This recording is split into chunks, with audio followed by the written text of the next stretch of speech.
Know the top stories of the day. Understand the issues that matter. This is Manila Bulletin News on Web. Your quick rundown of top news in the country and around the world. Manila Bulletin, celebrating 120 years of timely stories and timeless truths. Be fully informed. Hi, I'm Barbie Atienza. This is MB Now, and here are your news on web. The government has reimposed the Enhanced Community Quarantine or ECQ in Metro Manila and 4 nearby provinces as a last resort to suppress the rise in country's coronavirus cases and reduce strain on healthcare system. Presidential spokesman Roque said the critical care utilization rate in Metro Manila and 4 areas have already reached critical level, adding the week-long lockdown could help prevent the health facilities from getting overwhelmed with cases of infections. After the country's case surge past the 700,000 mark, the government has imposed tighter movement curbs in Metro Manila, Bulacan, Cavite, Laguna, and Rizal from March 29 to April 4. The week-long ECQ restrictions included a strict home quarantine for residents except for work and accessing essential goods and services, ban on mass gathering and limited capacity of businesses and public transportation. Financial aid will be given to people affected by the lockdown, particularly those who would lose income. This Holy Week, Roque urged people to stay at home as much as possible to avoid getting infected. He said the government was hoping for a substantial drop in coronavirus cases after the week-long ECQ period that limited people's mobility. President Duterte remained healthy to discharge his duties as the country's leader and looked forward to receiving a Chinese-developed vaccine, Malacanang said on Monday, March 29. Presidential spokesman Roque assured the nation about the president's health after Duterte turned a year older on March 28. Duterte spent his 76th birthday on Sunday at home with his family in Davao City and is expected to return to Manila today to welcome the arrival of the 1 million Sinovac vaccines bought by the government at the Manila airport. Roque also dispelled speculations that the president has already been inoculated against the coronavirus disease. The president earlier expressed preference for the Sinopharm vaccine after his doctor advised a vaccine suitable for his age. The palace had said the president would wait for the emergency use authorization to be given to Sinopharm by local drug regulators before getting vaccinated. The president actually made no extravagant show of wealth and kept his birthday celebration simple at home. Presidential spokesman Roque said Monday, March 29. The former Davao City mayor turned 76 on March 28. He spent his birthday with his family in Davao City. In the photo shared by his former assistant and now Senator Christopher Bongo, Duterte, clad in a white shirt and short, was seen trying to blow out candle placed on a cup of rice instead of cake at home. Duterte's supposed simple birthday celebration later drew criticisms online following the emergence of photos and videos showing there was actually lechon served during the occasion. Roque, however, defended the president from latest criticisms. He said there was no lavish birthday party despite the presence of special food items prepared for his birthday. Roque said it is called to be a crab mentality for anyone to suggest that the president was pretending. He believes that Duterte is known for his authenticity and a simple celebration happened to the president's birthday. Here is a roundup of the news in and around Metro Manila. Let's watch this. Former President and Manila Mayor Joseph Erap Estrada was rushed to the hospital on Sunday after contracting the coronavirus disease. His son, former Senator Jinggoy Estrada, said on Monday that the former president is now in stable condition. The former senator also asked for prayers for his father's immediate recovery. The Estrada patriarch was the country's 13th president and served from 1998 to 2001. Before this, he was a longtime mayor in San Juan City, a senator, and was also elected as vice president. He also became a local chief executive for the city of Manila in 2013 until 2019. The San Juan City government said it will start inoculating senior citizens and persons with comorbidities against coronavirus disease on Tuesday, March 30. This was announced by Mayor Francis Zamora on Sunday, adding that medical frontliners who have not been vaccinated can still be inoculated. Zamora also said that the simultaneous vaccination of the remainder of the medical frontliners and the first batch of senior citizens and those with comorbidities has been allowed by the IATF to speed up the vaccination process. As of March 27, Zamora said a total of 3,375 medical frontliners have already been vaccinated in San Juan City. The Valenzuela city government will reimpose the anti-hoarding and anti-panic buying ordinance starting today, March 29. The ordinance will be in effect during the week-long Enhanced Community Quarantine or ECQ until Sunday, April 4. Essential goods will have maximum quantities that can be purchased per day by individuals and sari-sari stores or retailers. Retailers will be asked to present a copy of their business permit in order to purchase the maximum quantity. Establishments who will violate the ordinance will face cancellation of their business permits. Now let's take a look at the latest news in other parts of the country, and here are the details.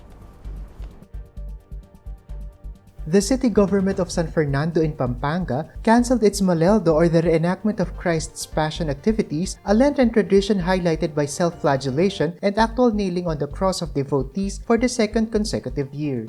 Like most areas in the country, the move is a precautionary measure against rising cases of COVID-19. The city issued an executive order stating that all Holy Week activities from March 28 to April 4 are disallowed. These include the recitation and singing of the Passion of Christ or the Pabasa and the Way of the Cross. Reverend Father Marius Roque, rector of the Metropolitan Cathedral, backed the move of the city government and asked Fernandinos to participate in online masses instead. Personnel of the Philippine Coast Guard have rescued a total of 13 women who were reportedly victims of human trafficking during their operation in Maulso town of Basilan. In a statement, the PCG said the operation also resulted in the arrest of one suspect who was arranging the departure of the 13 local women to Malaysia. The victims, aged 21 to 40 years old, were residents of Metro Manila, Nueva Ecija, Quirino, Capiz, Zamboanga del Norte, and Maguindanao. The victims were ferried to the Department of Social Welfare and Development Regional Office where they underwent swab tests and submitted to mandatory quarantine before going back to their families. Marawi City Mayor Majul Gandamra tested positive for the coronavirus disease on Sunday. In a statement, Gandamra said he got infected with the disease despite careful and religious observance of minimum health protocols. He added that this is a reminder to all residents of the city that this battle against the virus is far from over. He also urged his close contacts to get tested and undergo self-quarantine. Gandamra said getting COVID-19 also served as a wake-up call to continue being vigilant by observing health protocols, avoiding non-essential travels and crowded gatherings. And now for the updates from around the world, here is that report. India's COVID-19 tally reached 11,971,624 on Sunday, as 62,714 new cases were reported from across the country, according to the latest figures released by the Federal Health Ministry. Besides, 212 deaths since Saturday morning took the death toll to 161,552. The number of new cases and deaths recorded in the past 24 hours is the highest this year so far. India kicked off the nationwide vaccination drive in January, and so far over 60 million people have been vaccinated across the country. Meanwhile, the federal government has ramped up testing facilities across the country as nearly 241 million tests have been conducted so far. An Indonesian cathedral was rocked by a suicide bombing on Sunday, with body parts littering the chaotic scene as Christians inside celebrated Palm Sunday, the first day of Holy Week, which commemorates Jesus' entry to Jerusalem.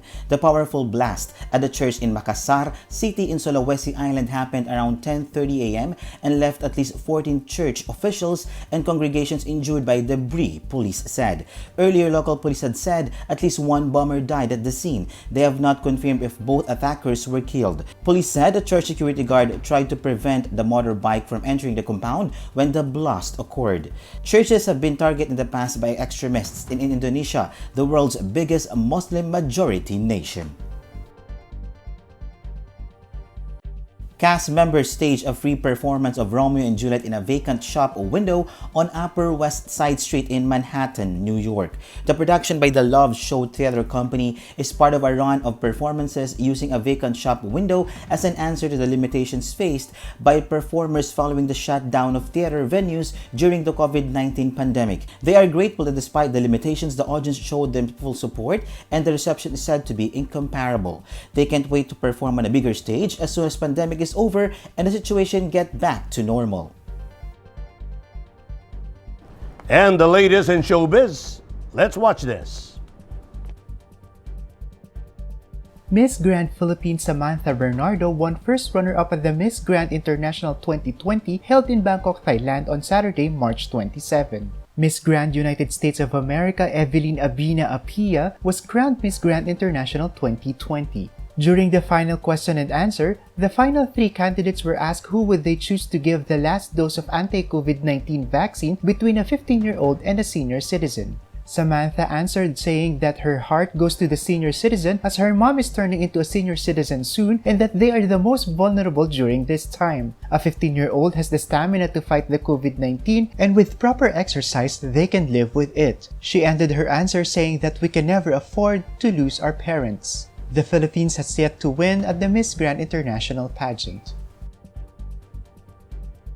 Here are the latest from Manila Bulletin Sports section. Let's watch this. The Philippine Sports Commission or PSC advised national athletes and coaches in Metro Manila, Bulacan, Cavite, Laguna, and Rizal to temporarily suspend their training this week. The formal advisory came on Sunday, March 28, in line with the Enhanced Community Quarantine or ECQ that the government imposed starting today, March 29 until Sunday, April 4, due to the rising number of coronavirus cases in the country. Indoor and outdoor training of all national team members within the affected areas are prohibited. These include national teams currently in bubble training at the Inspire Sports Academy in Calamba, Laguna, as well as rowers training at the La Mesa Dam. The PSC also encouraged all national training pool members to comply with the relevant precautionary measures of the Department of Health and Interagency Task Force for health and safety purposes. And those are the news on web today, March 29, 2021. For more news and details, get your copy of the Manila Bulletin newspaper tomorrow, or you can log on to www.mb.com.ph. Or you may also subscribe to our newsletter through the link on this video's caption to have the day's latest news delivered to your inbox. I am Barbie Atienza for Manila Bulletin. Join us again tomorrow. This has been MB Now. Be fully informed.